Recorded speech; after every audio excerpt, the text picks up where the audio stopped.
கர்த்தராகிய இயேசு கிறிஸ்துவின் பரிசுத்த நாமத்துக்கு மகிமை உண்டாவதாக.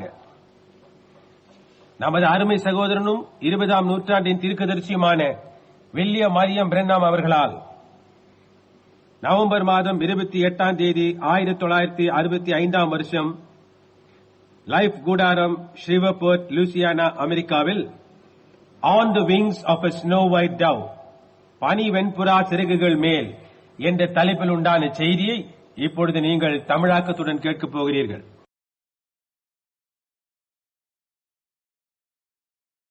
But the dove is always loyal to his mate. புறாவானது எப்பொழுதுமே தன் துணைக்கு விசுவாசம் உள்ளதாய் இருக்கிறது. Always. Never leaves her. எப்பொழுதுமே அதை விட்டு அது விலகி செல்வதே இல்லை. And I stop here just for a minute to say this. இதை கூறுவதற்காக ஒரு நிமிடம் நான் நிறுத்த விரும்புகிறேன். A true bride, female dove, is loyal to her mate too. ஒரு உண்மையான மணவாட்டி பெண் புறாவும் கூட தன் துணைவருக்கு விசுவாசம் உள்ளவளாய் இருக்கிறாள். It won't inject any dogmas, any denominational doctrines, anything of the world. அவள் எந்த கொள்கையும் ஸ்தாபன உபதேசங்களையும் உலக காரியங்களையும் புகுத்த மாட்டாள். It will say loyal to its mate, the word. Always loyal. அவள் தன் துணைவராகிய வார்த்தைக்கு விசுவாசம் உள்ளவளாய் இருப்பாள். எப்பொழுதுமே விசுவாசம் உள்ளவளாய் இருப்பாள். And by this home-loving conduct, by the conduct of its home-loving, இந்த வீடு திரும்பும் தன்மையினால், அதன் வீடு திரும்பும் தன்மையின் காரணமாக, it has been successfully used for a carrier pigeon. அது செய்திகளை கொண்டு செல்வதற்கென மிகவும் வெற்றிகரமாக உபயோகப்பட்டு உள்ளது. Because it loves home, அதை வீட்டு விரும்பும் காரணத்தால், you turn it loose anywhere, it'll always go back home. It'll go back home. அதை எங்கே அவிழ்த்து விட்டாலும் அது எப்பொழுதுமே திரும்பிவிடும். அது வீட்டிற்கு திரும்பி போய்விடும். We'd like to stress on that a little while. You Christians that understand what I mean? அதை குறித்து சிறிது நேரம் வலியுறுத்த விரும்புகிறேன். அப்பொழுது கிறிஸ்தவர்களாகி நீங்கள் நான் என்ன கூறுகிறேன் என்பதை புரிந்து கொள்வீர்கள். It always finds its way back home, so therefore it's been used for carrier pigeons. அது எப்பொழுதுமே வீட்டுக்கு திரும்பி செல்லும் வழியை கண்டுகொள்ளுகிறது. எனவே செய்திகளை கொண்டு செல்வதற்கென அவை உபயோகிக்கப்படுகின்றன. It's used in time of war, used to be. They still use them. Carrier pigeons to carry a message. போர்க்காலத்தில் அவை உபயோகிக்கப்பட்டு வந்தன. இப்பொழுதும் செய்திகளை கொண்டு செல்ல இந்த புறாக்கள் உபயோகிக்கப்படுகின்றன. So you see, then that makes the dove, both by God and man, a messenger. எனவே புறாவானது தேவனாலும் மனிதனாலும் தூதை கொண்டு செல்ல உபயோகிக்கும் தூதுவனாக உள்ளது. A dove is a messenger. புறாவானது ஒரு தூதுவனாய் இருக்கிறது. It was a messenger to Noah, to tell Noah that there's peace again. அது நோவாவுக்கு தூதுவனாக இருந்தது. மறுபடியும் சமாதானம் நிலவுகிறது என்று நோவாவிடம் உரைத்தது. It was used by God to vindicate that this was his son, இதுதான் அவருடைய குமாரன் என்றும், the sacrifice to bring peace upon the earth and goodwill to man. பூமியின் மேல் சமாதானமும் மனுஷர் மேல் பிரியமும் கொண்டு வருகின்ற பலி இதுவே என்பதை உறுதிப்படுத்த அது தேவனால் உபயோகிக்கப்பட்டது. It was used as a messenger. அது ஒரு தூதுவனாக உபயோகிக்கப்பட்டது. Right here I have a little story in my mind. I read one time out of a book. இப்பொழுது என் மனதில் ஒரு சிறு கதை எழுகின்றது. அதை ஒரு முறை ஒரு புத்தகத்தில் படித்தேன். Now I don't want to say this as sure. It may be in the decline of the First World War. அது என்ன புத்தகம் என்று எனக்கு நிச்சயமாக தெரியவில்லை. அது முதலாம் உலக யுத்தத்தின் வீழ்ச்சி என்னும் புத்தகமாய் இருக்கலாம். I'm not positive of that now. If you miss seeing it, then I'm wrong. அதை குறித்து எனக்கு நிச்சயமாக தெரியவில்லை. அதில் நீங்கள் இந்த கதையை காணாவிட்டால் நான் கூறினது தவறு. I either read the book's been many years ago. அதை ஏதோ ஒரு புத்தகத்தில் படித்தேன். அது பல ஆண்டுகளுக்கு முன்பு. But it was certainly really a dramatic thing that happened. ஆனால் அது நிச்சயமாக அது உண்மையாகவே நடந்த ஒரு சம்பவம். The American soldiers was pinned down by German machine gun fire. And they were in kind of a pit. அமெரிக்க போர் வீரர்கள் ஜெர்மானியரின் எந்திர துப்பாக்கி சுடுதலின் விளைவாக ஒரு குழியில் சிக்கிக் கொண்டனர்.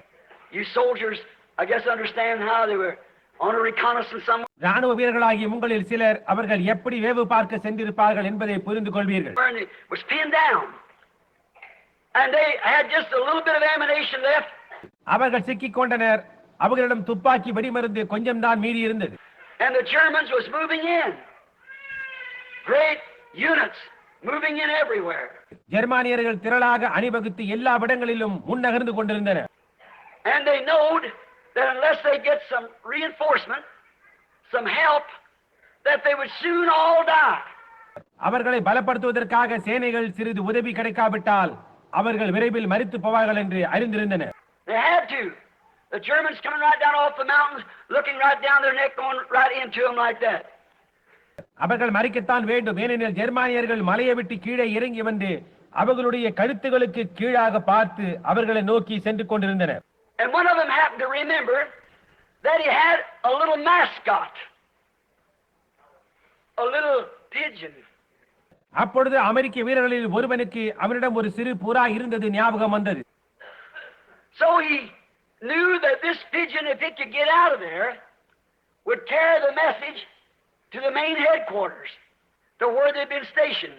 இந்த புறாவினால் அந்த இடத்தை விட்டு வெளியே செல்ல கூடுமானால் இவர்கள் முகாமிட்டுள்ள தலைமை அலுவலகத்திற்கு ஒரு செய்தியை கொண்டு செல்ல முடியும் என்பதை அவன் அறிந்திருந்தான்.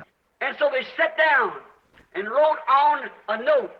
எனவே அவர்கள் உட்கார்ந்து ஒரு சிறு குறிப்பை எழுதி, We are pinned down in a certain position, at a certain area.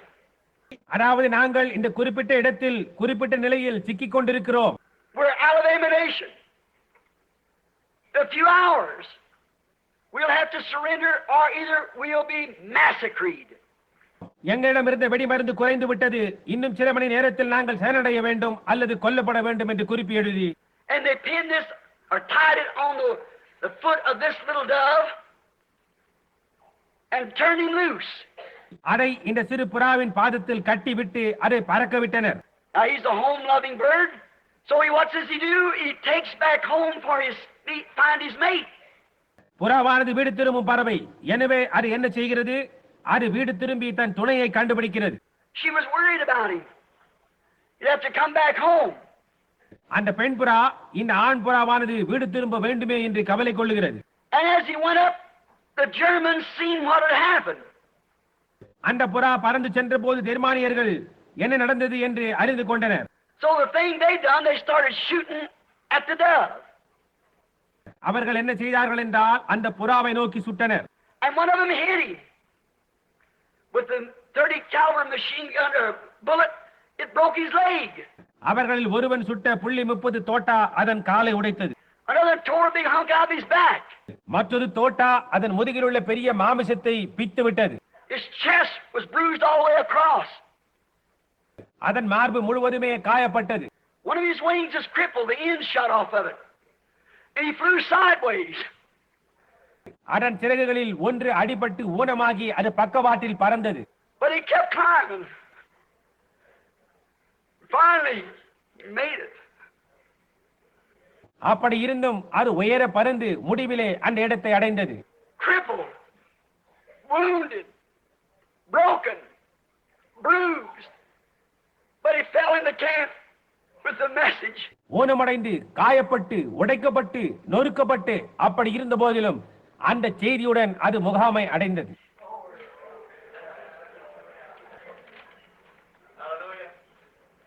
That was a great dove. அது ஒரு மகத்தான புறா. But oh, brother, Isaiah 53 tells us of one. ஆனால் ஓ சகோதரனே, ஏசாயா 53ஆம் அதிகாரம் ஒருவரை குறித்து உரைக்கிறது. Came down from home, and all that was good. வீட்டில் இருந்த எல்லா நன்மைகளையும் விட்டு கீழே இறங்கி வந்த ஒருவரை குறித்து. And he was wounded for our transgressions. He was bruised for our iniquity. The chastisement of our peace is upon him, and with his stripes we were healed. நம்முடைய மீறல் நிமித்தம் அவர் காயப்பட்டு நம்முடைய அக்கிரமங்கள் நிமித்தம் அவர் நொறுக்கப்பட்டார். நமக்கு சமாதானத்தை உண்டு பண்ணும் ஆக்கினை அவர் மேல் வந்தது. அவருடைய தழும்புகளால் குணமாகிறோம். Sickness, superstition, and devils had us pinned down. வியாதி, மூடநம்பிக்கை, பிசாசுகள் ஆகிய அனைத்தும் நம்மை சிக்க வைத்திருந்தன. There was no way out. நமக்கு எந்த விதமான வழியே இல்லாமல் இருந்தது. The church had gone wrong. They went off on denominational things சபையானது தவறான வழியில் சென்றது. அவர்கள் ஸ்தாபன வழிகளில் ஈடுபட்டு இருந்தனர். and the Pharisees, Sadducees, and washing of pots and pans. பரிசேயர்கள் சதுசேயர்கள் என்றும் கிண்ணங்களும் செம்புகள் போன்றவைகளை கழுவும் விஷயத்தில் And the word of God become of no effect. தேவனுடைய வார்த்தை அவர்கள் அவமாக்கினர். But this little dove came down. And there's only one thing could take place. There had to be a redeemer. ஆனால் இந்த சிறு புறா கீழே இறங்கி வந்தது. அங்கு ஒரு காரியம் மாத்திரமே சம்பவிக்க முடியும். அங்கு ஒரு மீட்பர் இருக்க வேண்டும். But being wounded, broken, beaten, torn. But he knowed his way back home. காயப்பட்டு நொறுக்கப்பட்டு அடிக்கப்பட்டு கிழிக்கப்பட்டு இருந்தும் ஆனால் அவர் வீடு செல்ல வேண்டிய வழியை அறிந்திருந்தார். So from Calvary's cross, where they bruised him, mashed him, tore him, like a bunch of wolves upon him. எனவே அவர்கள் ஒரு கூட்டம் ஓநாய்களைப் போல அவரை நொறுக்கி காயப்படுத்தி கிழித்த அந்த கல்வாரி சிலுவையில் இருந்து He made his flight from Calvary and he landed in heaven's doors, saying, "It's finished, it's finished." அவர் பறந்து சென்று பரலோகத்தின் கதவுகளை அடைந்தது. முடிந்தது, முடிந்தது. They're free. அவர்கள் விடுதலையானார்கள். Sickness can be healed now. இப்பொழுது வியாதி சுகமடைய முடியும். Sinners can be saved. இப்பொழுது பாவிகள் ரட்சிக்கப்பட முடியும். The captive can be set free. கட்டுண்டவர்கள் விடுதலையாக்கப்பட முடியும் என்றார். Though he was bruised and wounded, that great battle there, when even everything against him. இந்த உக்கிரமான போரில் எல்லாமே அவருக்கு விரோதமாக நேர்ந்தது. அவர் நொறுக்கப்பட்டு காயப்பட்ட போதிலும் Even the poet cried out, mid rending rocks and darkening skies, my Savior bowed his head and died. கவிஞனும் கூட இவ்வாறு கூறினான். விளக்கப்பட்ட கற்பாறைகள் இருசூழ்ந்த வானங்கள் மத்தியில் என் இரட்சகர் தம் தலையை சாய்த்து உயிர் நீத்தார். But the opening veil revealed the way to heaven's joy and endless day. ஆனால் திறக்கப்பட்ட திரைச்சீலை பரலோகத்தின் மகிழ்ச்சிக்கும் முடிவற்ற நாளுக்கும் வழியை காண்பித்தது.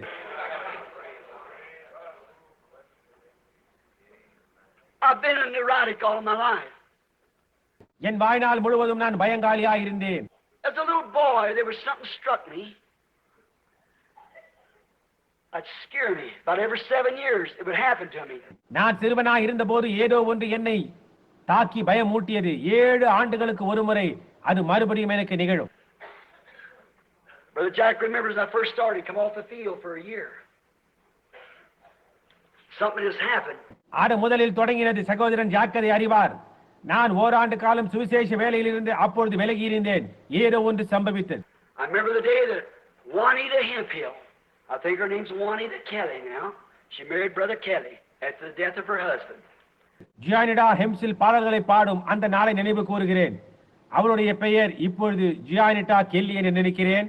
அவளுடைய கணவர் மரித்த பின்பு அவள் சகோதரன் கெல்லியை மணந்தார். Anna Jean, I've got their pictures and things. They were such. மற்றும் அண்ணா ஜீன் அவர்களுடைய புகைப்படங்கள் என்னிடம் உண்டு. Them 2 girls and Sister Moore had a little trio. இந்த 2 பெண்களும் சகோதரி மூரும் சேர்ந்து ஒரு சிறு மூவர் பாடல் குழு அமைத்திருந்தனர். They sang that song I never forget, Looking Beyond the Sunset. அவர்கள் சூரிய அஸ்தமனத்துக்கு அப்பால் நோக்குதல் என்னும் அந்த பாடலை பாடினது என்னால் மறக்கவே முடியாது. Brother Jack, you remember, I guess, coming up from Florida. What a fine little girl. சகோதரன் ஜாக் அவர்கள் உங்களுக்கு ஞாபகம் இருக்கும் என்று நினைக்கிறேன். பிளாரிடாவிலிருந்து வரும்போது எவ்வளவு அருமையான சிறு பெண்கள். I remember that morning, a Pentecostal group from up here in northern part of the country, Michigan somewhere. எனக்கு நினைவிருக்கிறது, அன்று காலை இந்நாட்டின் வடபாகத்தில் உள்ள ஒரு சிறு பெந்தேகோஸ்தே குழு, அவர்கள் மிச்சிகனை சேர்ந்தவர்கள் நினைக்கிறேன். Those girls stood out there when Brother Hooper, I seen him here the other night, he may not be here now. அங்கு இந்த பெண்கள் நின்று கொண்டிருந்தனர். அப்பொழுது சகோதரன் ஹூப்பர், அன்றிரவு அவரை இங்கு கண்டேன். அவர் ஒரு கால் இப்பொழுது இங்கு இருக்க மாட்டார். Brother Ed Hooper, are you here, Brother Ed? I don't think he sat here the other night. அவர் சகோதரன் ஹெட் ஹூப்பர். சகோதரன் ஹெட் இங்கு இருக்கின்றீர்களா? நான் நினைக்கவில்லை. அன்றிரவு அவர் இங்கு உட்கார்ந்து கொண்டிருந்தார். None many of you know him. உங்களில் பலருக்கு அவரை தெரியும். He and I and Brother Hooley, we was leaving. அவரும் நானும் சகோதரன் ஹூலியும் வெளியே சென்று கொண்டிருந்தோம். And those girls standing in their corner singing that gave us each one a yellow rose that they took out of their hair. அந்த மூலையில் நின்று கொண்டு பாடின அந்த பெண்கள் எங்கள் ஒவ்வொருவருக்கும் அவர்கள் தலையிலிருந்து ஒரு மஞ்சள் ரோஜா பூவை எடுத்து கொடுத்தனர். That's where that maniac had been healed down there. Great things that took place. அந்த இடத்தில் தான் அந்த பைத்தியம் பிடித்தவன் சுகமடைந்தான். பெரிய அற்புதங்கள் நிகழ்ந்தன. Coming up the road, just as happy as I could be, all of a sudden it struck me. நான் எவ்வளவு மகிழ்ச்சியாக இருக்க கூடுமோ அவ்வளவு மகிழ்ச்சியோடு தெருவில் வந்து கொண்டிருந்த போது திடீரென்று அது என்னை தாக்கினது. A year later, before I entered the field again, just killed me. ஒரு ஆண்டுக்கு பிறகு நான் மறுபடியும் சுவிசேஷ வேலைக்கு செல்வதற்கு முன்னால் அது என்னை கொல்லும் அளவுக்கு துன்புறுத்தினது. Since a little boy, I always said I didn't know what a vision was. நான் சிறுவனாக இருந்ததிலிருந்தே தரிசனம் என்றால் என்னவென்று எனக்கு தெரியாதென்றே நான் எப்பொழுதும் சொல்லி வந்தேன். A little boy always said, if I'd only fall in one of those trance and see that I'd get well. நான் சிறுவனாக இருந்த போது நான் பிரஞையற்ற நிலையை அடைந்து அதை கண்டால் சுகமடைவேன் என்று எப்பொழுதும் கூறி வந்தேன். That time, I always wanted to go to Mayo's to find out what was wrong. The doctor's there. எனக்குள்ள கோளாறு என்னவென்று கண்டுபிடிக்க நான் மேயோ மருத்துவமனைக்கு செல்ல எப்பொழுதும் விரும்பினேன். My stomach is sour, and oh my, Brother Jack's helped me around the house. I walk around the house, and just a hot, greasy water like flying out of my mouth. என் வயிறு புளிப்பாகிவிடும். ஓ என்ன வயிற்று வலி தாங்க முடியாது. சகோதரன் jack அப்பொழுது வீட்டில் எனக்கு உதவி செய்தார். நான் வலி தாங்காமல் இங்கும் அங்கு நடப்பேன். அப்பொழுது சூடான வழவழப்பான தண்ணீர் போன்ற ஒன்று என் வாயிலிருந்து வெளிவரும். And walk to the pulpit and pray for people that's twice that bad me. நான் இந்த நிலையிலேயே பிரசங்க பீடத்துக்கு சென்று என்னை காட்டிலும் இருமடங்கு மோசமாய் உள்ளவர்களுக்கு ஜெபிப்பேன். அவர்கள் சுகமடைவார்கள். I've had him lay my hands on a man with a cancer on his face, and the cancer left his face standing there, and I was so sick I couldn't stand up. முகத்தில் புற்றுநோய் இருந்த அந்த மனிதனின் மேல் என் கரங்களை தூக்கி வைக்கும்படி கூறினேன். அந்த புற்றுநோய் அங்கே நின்று கொண்டிருக்கும் போதே அவனுடைய முகத்தை விட்டு அகன்றது. நான் மிகவும் வியாதிப்பட்டிருந்ததால் என்னால் நிற்கவே முடியவில்லை. And you don't know what I've suffered. It gives mental oppression. நான் பட்ட கஷ்டத்தை நீங்கள் அறிய மாட்டீர்கள். அது ஒரு விதமான மனக்கிலேசம். Every 7 years, it's come all my life. அது என் வாழ்நாள் பூராவும் 7 ஆண்டுகளுக்கு ஒரு முறை வந்து கொண்டே இருந்தது. That's where I'm at now. 7 8. அந்த சமயத்தில் தான் இப்பொழுது நான் இருக்கிறேன். 7 8கள். So I was so distressed. I cried, I begged, I pleaded. எனவே நான் அவ்வளவு துயரப்பட்டு கதறினேன், கெஞ்சினேன், முறையிட்டேன். Now I remember when I finally thought I had enough money to go to Mayo's for an examination. முடிவில் மேயோ மருத்துவமனைக்கு பரிசோதனைக்கு செல்ல என்னிடம் போதிய பணம் உண்டென்று எண்ணி நான் அங்கு செல்ல தீர்மானித்தேன். They said they'll find what your trouble is. அங்கு சென்றால் உனக்குள்ள கோளாறு என்னவென்று அவர்கள் கண்டுபிடித்து விடுவார்கள் என்று கூறினார்கள். Wife and I, and Becky back there, Sarah was a little bitty fella. மனைவியும் நானும் பெக்கியும் அப்போது சாராள் சிறு குழந்தை. I was just entered my healing ministry, and we took off to Mayo's. நான் என் சுகமளிக்கும் ஊழியத்தை அப்போதுதான் தொடங்கின சமயம் அது. நாங்கள் மேயோ மருத்துவமனைக்கு புறப்பட்டோம். I went through the clinic, and the night before I had my finals the next morning, I just woke up and was sitting there on the bed looking around. நான் மருத்துவ பரிசோதனைக்கு உட்பட்டேன். அடுத்த நாள் காலையில் எனக்கு கடைசி பரிசோதனை. அதற்கு முந்தின இரவு நான் எழுந்து படுக்கையில் உட்கார்ந்து கொண்டு சுற்றுமுற்று பார்த்து கொண்டே இருந்தேன். And I looked out in front of me, and there was a little boy, looked just like me, about 7 years old. And looked at it, and it was me. அப்பொழுது எனக்கு முன்னால் காண்பதற்கு என்னை போல் உள்ள ஒரு சிறுவன் நின்று கொண்டிருப்பதை கண்டேன். அவனுக்கு ஏறக்குறைய 7 வயது இருக்கும். உற்று பார்த்தபோது அது நானேதான். And he was standing by an old snag tree. அவன் ஒரு மரத்தின் பக்கத்தில் நின்று கொண்டிருந்தான். And on that tree, any of you squirrel hunters know, you can rub a stick up and down on a tree like that and scare a squirrel and run him out if he's in the holler. ஒரு மரத்தின் மேல் ஒரு குச்சியை மேலும் கீழுமாக தேய்த்தால் அது மர பொந்தில் உள்ள மேலாக அந்த மரத்தில் உள்ள அணிலை பயப்படுத்தி வெளியே கொண்டு வரும்படி செய்யும் என்பதை அணில் வேட்டைக்காரர்கள் எவரும் அறிந்ததே. And I was seen there where that squirrel had been, and I thought, what kind of squirrel is that? அந்த தரிசனத்தில் அந்த அணில் எங்கு சென்றது என்பதை கண்டு அது எப்படிப்பட்ட அணில் என்று நினைத்துக் கொண்டே I rubbed it, and when I did, I looked over it, and it was me then, about 38 years old. The little boy was gone. அந்த மரத்தை தேய்த்தேன். அப்பொழுது நான் சிறு பையனாக இருந்தது போய் சுமார் 38 வயதுடைய ஆளாக மாறினேன். So I rubbed that limb, and out of that hollow log pole come a little squirrel about that long, dark, almost black. நான் அந்த கிளையை தேய்த்துக் கொண்டிருந்த போது அந்த மர பொந்திலிருந்து இவ்வளவு நீளமான ஒரு சிறு அணில் வெளியே வந்தது. அது ஏறக்குறைய கருப்பு நிறம் கொண்டதாயிருந்தது. It looked like little currents flying from him. அதன் மேலிருந்த சிறு பூச்சிகள் பறந்து சென்றது போல் தோன்றின. little bitty beady eyes, the wickedest looking thing that I ever seen. மணியில் போன்ற அந்த சிறு கண்கள் நான் கண்டதிலேயே மிகவும் பொல்லாத கண்கள். He looked like a weasel, more than a squirrel. காண்பதற்கு அணியை காட்டிலும் பெரிதாக ஒரு வீசலை போல் இருந்தது. And he looked right at me. And I opened my mouth to say, well. அது என்னையே முறைத்து பார்த்துக் கொண்டிருந்தது. நான் நல்லது என்று கூற என் வாயை திறந்தேன். And when I did, before you could have batted your eye, he flew right into my mouth, went down into my stomach, and just tearing me to pieces. நான் அப்படி செய்தபோது என் கண்ணை சிமிட்டுவதற்குள்ளாகவே அது என் வாய்க்குள் பாய்ந்து என் வயிற்றுக்குள் இறங்கி என்னை படாத பாடுபடுத்தி விட்டது. And as I come out of the vision with my hands up, looking at the window, screaming, "Oh God, have mercy! It's killing me!" என் தரிசனம் கலைந்த போது நான் கைகளை உயர்த்தி, ஓ தேவனே என் மேல் இறங்கும், அது என்னை கொல்லுகின்றது என்று நான் கூச்சலிட்டுக் கொண்டிருந்தேன். I heard a voice way down in the room say, "Remember, it's only 6 inches long." அப்பொழுது அறையில் ஒரு சத்தம் எழும்பி, அது 6 அங்குல நீளம் தான் என்பதை ஞாபகம் கொள் என்றது. How many's heard that story? I've told you that many times to people around the tavern. எத்தனை பேர் இந்த வரலாற்றை கேட்டிருக்கிறீர்கள்? கூடாரத்திலும் இதை நான் அடிக்கடி கூறியிருக்கிறேன். Well, on it went. Suffering just the same. இது இப்படியாக தொடர்ந்து சென்று கொண்டே இருந்தது. வேதனை அதே விதமாக இருந்தது. Mayo brothers the next day examined me, said, "Your father was an Irishman. He drank." அடுத்த நாள் மேயோ சகோதரர்கள் என்னை பரிசோதித்து விட்டு, உன் தகப்பனார் அயர்லாந்து நாட்டை சேர்ந்தவர், அவர் குடிப்பது வழக்கம். Your mother being a half Indian, that makes you almost a half breed. உன் தாய் பாதி இந்தியர், எனவே நீ ஜாதி கலந்தவன். So you're just such a nervous wreck until you'll never be out of it. எனவே உனக்கு பயப்படும் நிலைமை ஏற்பட்டுள்ளது, அதிலிருந்து நீ விடுதலை ஆகவே முடியாது. Said otherwise you're healthy. மற்றபடி நீ ஆரோக்கியம் உள்ளவன். But that's something in the soul that man cannot control. ஆனால் இது ஏதோ ஆத்துமாவில் உள்ள காரியம், அதை மனிதனால் கட்டுப்படுத்த முடியாது. Said when a man dies, can hold autopsy because his soul's gone. ஒரு மனிதன் மரித்த பிறகு அவனுக்கு மருத்துவ பரிசோதனை செய்ய முடியாது, ஏனெனில் அவனுடைய ஆத்துமா போய்விட்டு இருக்கும். He said, "Well, you'll never get over it." And that guy said, "My old doctor said my father had. He died at about 85, 90 years old. Somewhere along there," he said. இதிலிருந்து நீ விடுதலை ஆகவே முடியாது என்று சொல்லிவிட்டார்.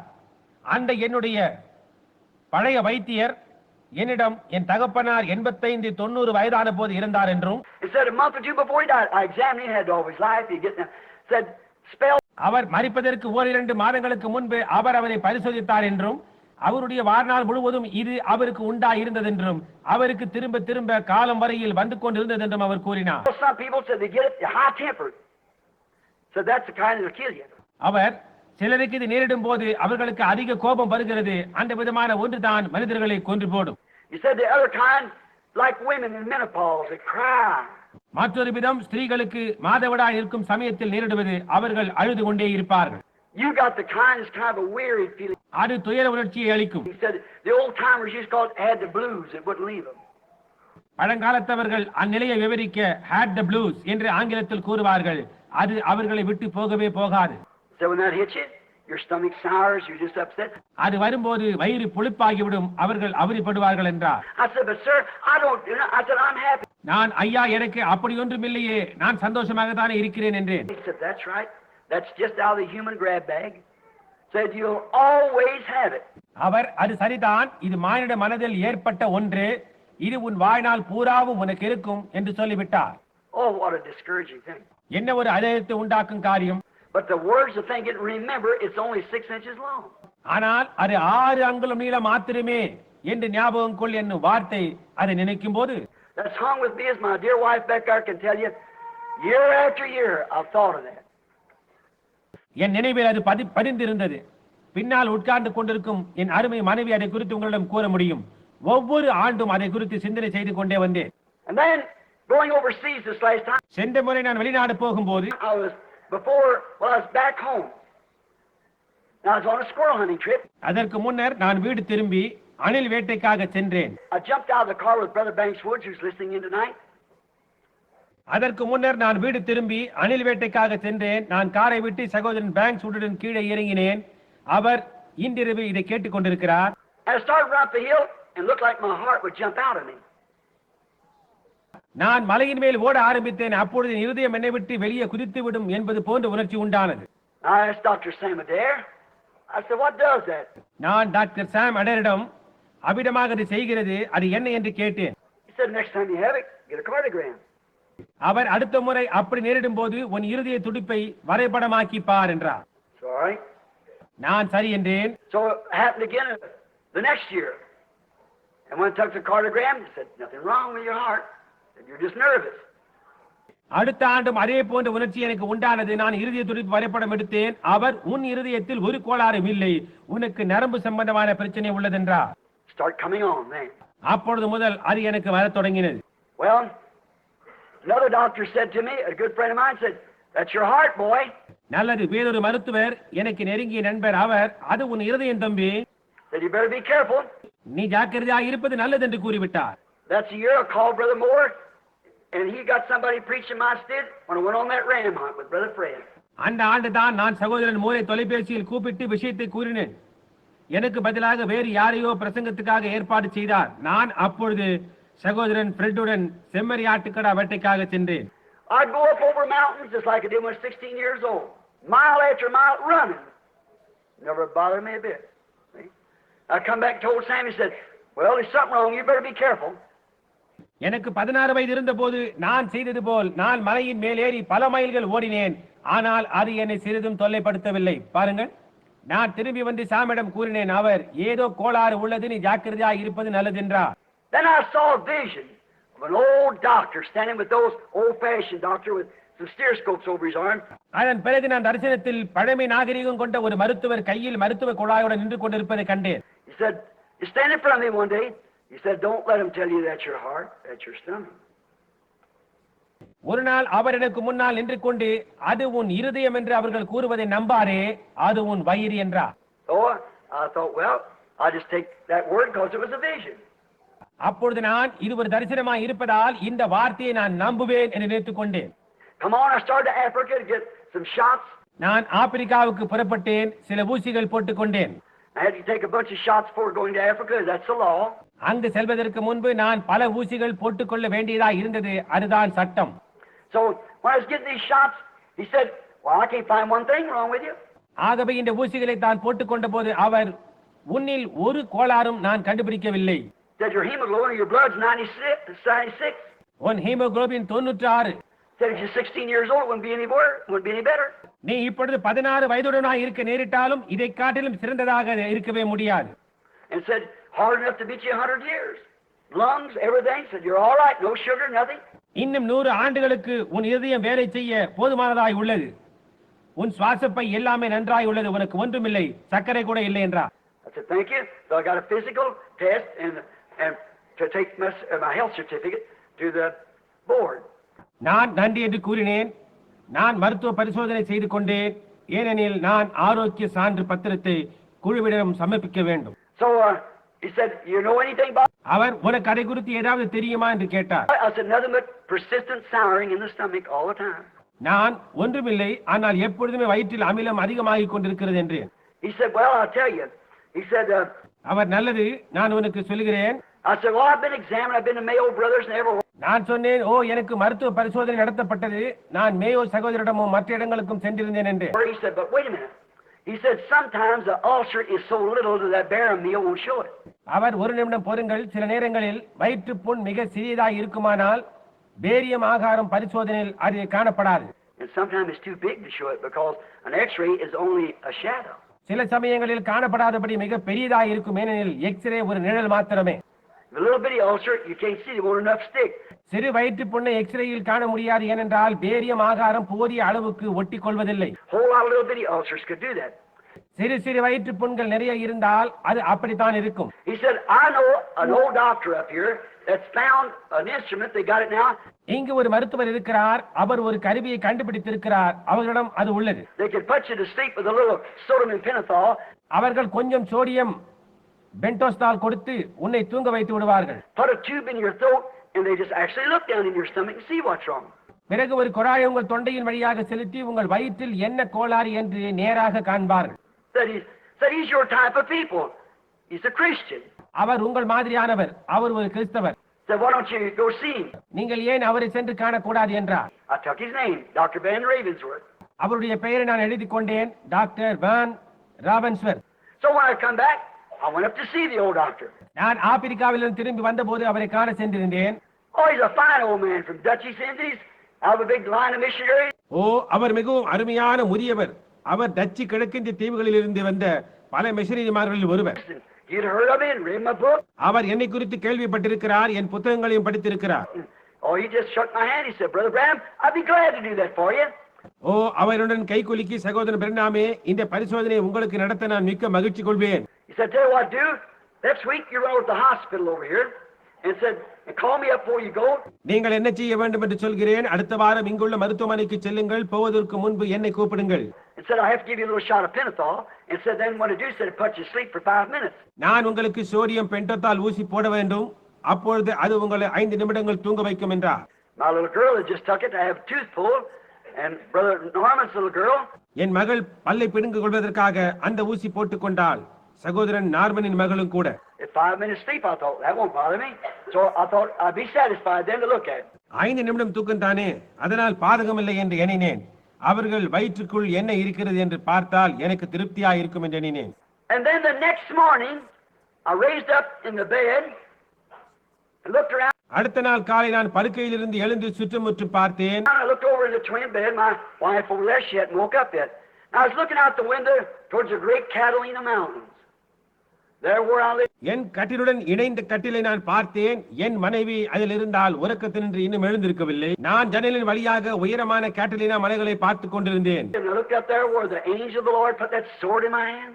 கர்த்தருடைய தூதன் என் கையில் அந்த பட்டயத்தை போட்ட அந்த இடத்தை நான் நோக்கி பார்த்தேன். Where the 7 angels that you see in the picture appeared, great things taking place. அந்த இடத்தையும் நீங்கள் படத்தில் காணும் 7 தூதர்கள் தோன்றின அந்த இடத்தையும் பார்த்து கொண்டே இருந்தேன். அங்கு பெரிய காரியங்கள் நிகழ்ந்தன. And I looked, and as I looked there, I was standing by that tree again, right where that squirrel was. நான் பார்த்து கொண்டே இருந்தபோது நான் தரிசனத்துக்குள்ளாகி அந்த அணில் இருந்த அந்த மரத்தடியில் நின்று கொண்டிருந்தேன். I looked up there, I thought, that's that squirrel's den. நான் மேலே நோக்கி பார்த்து அதுதான் அணிலின் இருப்பிடம் என்றேன். I thought, wonder if he's still up there in the vision. அந்த அணில் இன்னும் அங்கு இருக்கின்றதா என்று வியந்தேன் அந்த தரிசனத்தில். I raked the side of the tree, out he come. நான் மரத்தின் கிளையை ஆட்டின போது அந்த அணில் வெளியே வந்தது. And before I could even bat my eye, நான் என் கண்ணை சிமிட்டுகிற நேரத்திற்குள் is the oddest looking squirrel I ever seen. Now you have to know my ministry to know these symbols and things. பாருங்கள், அதுதான் கண்டதிலேயே மிகவும் விசித்திரமான தோற்றமுள்ள அணில். இந்த அடையாளங்களை நீங்கள் புரிந்து கொள்ள வேண்டும் என்றால் என் ஊழியத்தை குறித்து நீங்கள் அறிந்திருக்க வேண்டும். He jumped at me, but he missed me. He missed my mouth, hit on my chest and fell off. அது என் மேல் பாய்ந்தது, ஆனால் அதன் குறி தவறினது. அது வாய்க்குள் போகாமல் என் மார்பின் மேல் பட்டு கீழே விழுந்து விட்டது. And as soon as he did, I heard something said, go to the Catalina Mountains. இப்படி நடந்தவுடன் ஏதோ ஒன்று கேட்டலீனா மலைகளுக்கு செல் என்று கூற கேட்டேன். So I turned around. I said, Meady, are you awake, honey? And I woke her up. நான் திரும்பி பார்த்தேன். மேடா, உறக்கத்திலிருந்து எழுந்து விட்டாயா தேனே என்று சொல்லி அவளை எழுப்பினேன். She said, what's the matter? About 5 o'clock in the morning. அவள் என்ன விஷயம் என்றால் அப்போது விடியற் காலை 5 மணி இருக்கும். I said, I was looking out here and I saw that squirrel again, honey. நான் சொன்னேன், நான் வெளியே பார்த்து கொண்டிருந்தேன், மறுபடியும் அந்த அணிலை கண்டேன் தேனே என்று. What squirrel? அவள் எந்த அணில் என்றாள். I said, one I seen up there at Mayo's. நான் மேயோவின் மருத்துவமனையில் இருந்தபோது கண்டேனே அந்த அணில். I said, you know what? He missed my mouth this time. He never hit me. He went out on my chest. என்ன விஷயம் தெரியுமா? இந்த முறை அது என் வாய்க்குள் பாய தவறி விட்டது. அது என் மார்பின் மேல் பட்டு கீழே விழுந்தது. I said, praise be to God. நான் தேவனுக்கு ஸ்தோத்திரம் உண்டாவதாக என்றேன். I've looked since a little boy. I have longed to see that happen. நான் சிறுவனாய் இருந்தது முதலே இப்படி நடக்க வேண்டும் என்று ஆவலாய் இருந்தேன். If I could ever see that happen, not even before I know what a vision was, if I could ever see that happen, then I said I'd be all right. அப்படி நடப்பதை நான் காண முடிந்தால், தரிசனம் என்றால் என்னவென்று நான் அறிவதற்கு முன்பே அப்படி நடப்பதை நான் காண நேரிட்டால் நான் சுகமடைந்து விடுவேன். Whatever that told me, that's what I'd be. அது என்ன கூறுகிறதோ அப்படித்தான் நான் இருப்பேன் என்று கூறினேன். And for 40 years I've looked for that, and there it happened. நான் 40 ஆண்டுகளாக இதற்காக காத்துக் கொண்டிருந்தேன். அது இப்பொழுது நடந்துவிட்டது என்று. Before, when I was at Mayo's, the same time I was up there when they gave me that message, and I saw the vision. முன்பு நான் மேயோ மருத்துவமனையில் இருந்தபோது அவர்கள் இதை எனக்கு அறிவித்த போது நான் படுக்கையில் விழித்துக் கொண்டு இருந்தபோது இந்த தரிசனத்தை கண்டேன். My old mother's gone on to glory now, very odd woman. She had about 3 or 4 dreams in her life. They were always true. என் தாயார் மகிமைக்குள் பிரவேசித்து விட்டார்கள். அவர்கள் மிகவும் வினோதமானவர்கள். அவர்கள் வாழ்ந்த நாட்களில் 3 அல்லது 4 சொப்பனங்களை கண்டார்கள். அவை யாவும் எப்பொழுதும் உண்மையாகவே இருந்தன. She started to tell me, I'd say, stop right, Mom, I'll tell you what the rest of it is. See? அவர்கள் சொப்பனத்தை என்னிடம் சொல்ல தொடங்குவார்கள். நான் அம்மா நிறுத்திக் கொள்ளுங்கள், மீதியான சொப்பனத்தை நான் கூறுகிறேன் என்று சொல்லி அதை கூறுவேன். புரிகின்றதா? Because always when you give me a dream to interpret, you don't always tell me just exactly what it is. அர்த்தம் உரைப்பதற்காக நீங்கள் என்னிடம் சொப்பனத்தை கூறும்போது நீங்கள் கண்ட விதமாக அப்படியே அதை என்னிடம் கூறுவதில்லை. Then when I see it over again, I see exactly what you dreamed about. அதை நான் மறுபடி தரிசனத்தில் காணும்போது நீங்கள் சொப்பனத்தில் கண்டதை நான் அப்படியே காண்கிறேன். Then he tells me what it is. See? பிறகு அதன் அர்த்தம் என்னவென்று அவர் என்னிடம் உரைக்கிறார். புரிகின்றதா? You don't have to tell me what the dream is. He shows me the dream himself. See? உங்கள் சொப்பனத்தை நீங்க என்னிடம் கூற வேண்டிய அவசியம் இல்லை. அவர் சொப்பனத்தையே எனக்கு காண்பித்து விடுகிறார். புரிகின்றதா? And then I say, well, you didn't tell me this and tell me that. See? பிறகு நான் நீங்கள் இதை கூற மறந்து விட்டீர்களே, அதை கூற மறந்து விட்டீர்களே என்கிறேன். பாருங்கள். And so the God that can interpret a dream can show a dream. சொப்பனத்தின் அர்த்தத்தை உரைக்க வல்ல தேவன் அந்த சொப்பனத்தையும் காண்பிக்க வல்லவராயிருக்கிறார். He can show one, he can interpret it. அவர் ஒன்றை காண்பிக்கவும் முடியும், அதன் அர்த்தத்தையும் அவரால் கூற முடியும். And so then, well, was there something like that in the Bible? அவ்வாறு வேதாகமத்தில் ஒரு சம்பவம் உள்ளது அல்லவா? It said, if you can, I just happened to come to me, Daniel, wasn't it? No, Joseph. என் நினைவுக்கு வந்தது அது தானியேல் அல்லவா? இல்லை, யோசேப்பு. Once somewhere in the Bible, I just remember that. அது வேதத்தில் எங்கோ உள்ளது, எனக்கு ஞாபகம் வந்தது. Said, if you can show me, you can tell me what. சொப்பனம் என்னவென்று உன்னால் கூற முடியுமானால்? Oh, it's King Nebuchadnezzar. That's right. Said, if you can't, magician said, tell me the dream. ஓ, அது நேபுகாத்ராஜா. அது சரி. அவன் உங்களால் முடியாவிட்டால் என்றான். மந்திரவாதிகள் சொப்பனத்தை சொல்லும் என்றனர்.